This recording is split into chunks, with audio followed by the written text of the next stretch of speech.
I create jewellery through a lot of different stages. It's always sketching to begin with, even if it's just to get some ideas out. Textures, details, interesting shapes, interesting forms, colours.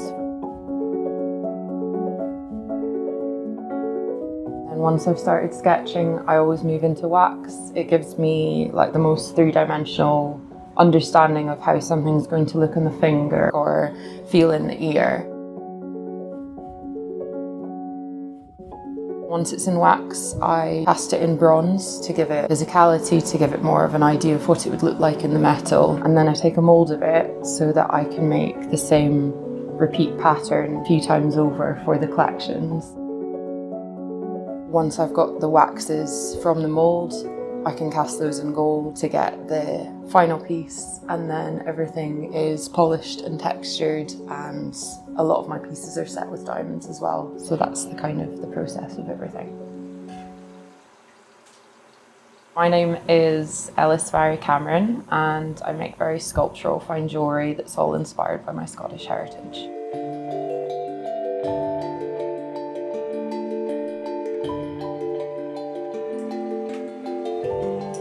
I always knew that I wanted to do something creative, but I wasn't really sure exactly what. The thing that I really love about jewellery is it encompasses so many different elements of design and of art. I get to paint, I get to draw, I get to sculpt. There's something really beautiful and unique about the marks and the surfaces and the textures that I can create in the metal. I always thought that jewellery was very pristine and very traditional and very organised, and the reason why I wanted to start making jewellery is I wanted something that I would wear and that I liked the tactility and the surface and the textures of. So yeah, that's why I make jewellery.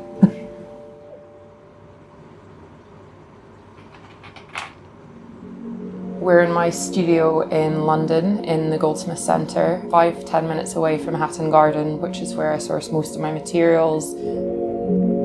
Everything I make is 14 carat recycled gold and traceable diamonds. All the diamonds are sourced from Botswana, and then they are hand cut in Surat in India. So it's one of those things where I think ethical is a really tricky word because you're still mining from the earth.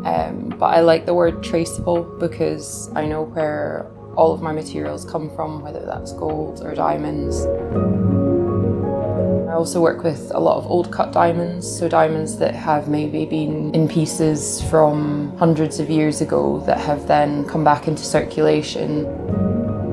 Taking something that has such antiquity in it and then recreating it in a modern piece of jewellery, I think is just a really nice thing to be able to do. I grew up in the Scottish Highlands, and the farmlands where my parents and my grandparents grew up on. We've never really known what's been beneath the surface. It's a piece of land that's been in our family since the sort of 1600s, and I've always been kind of curious as to if there's anything buried in the landscape there. So one thing we've done recently is work with a few metal detectorists, go out on the landscape, try to see what we could find.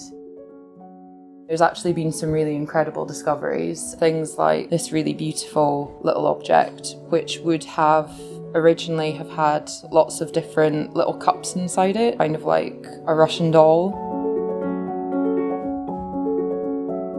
This is about 16th century, so just thinking about all the people whose hands it would have passed through or the history that it had, I'm really lucky to have such an incredible source of inspiration to kind of work from and create mood boards from, and textures and objects, and yeah, it's pretty unique.